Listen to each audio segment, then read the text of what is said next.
બધાને રામ રામ ને સીતારામ, જય ખોડિયારમાં બ્લોગ ચાલુ કરીએ સવારમાં।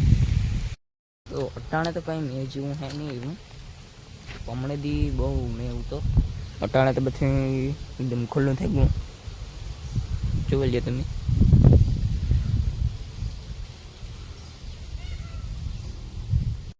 તો જોઈ લ્યો આમાં બધાને નાખી દીધો। એને જે ખાવાનું હતું ઝીંઝવો અટાણે મેં નાખી દીધો ને હવે આપણે પીવાનો ચા। તો થોડીક વાર પછી પી લઈએ, પછી 2 કલાક પછી સ્કૂલે જવાનું હોય તો સ્કૂલે જાય ને પાછા હાજી આપણે બ્લોગ બનાવીશું। આ ઝીંઝવો હે એ વાંથી વાટીને નાખ્યો ઓલે ખૂણાથી, એ બહુ ભાવે ભીહોને।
મિત્રો ફાઇનલી હું ઘરે પહોંચી આવ્યો, સ્કૂલે ગયો હતો એટલે સાંજ પડે ગઈ, મારે મેળ ન આવ્યો થોડોક વિડીયો બનાવવાનો। હવે કાલેથી લોંગ વિડીયો આપણું ચાલુ થઈ જશે। જોઈ લે અટાણે અંધારું થઈ ગયું ફૂલ એકદમ, લાઇટોને ચાલુ કરી દીધી, ચાલુ કરો અંધારું થઈ ગયું। તો મળીએ કાલના બ્લોગમાં, નેક્સ્ટ બ્લોગમાં। બાય બાય, જય ખોડિયારમાં।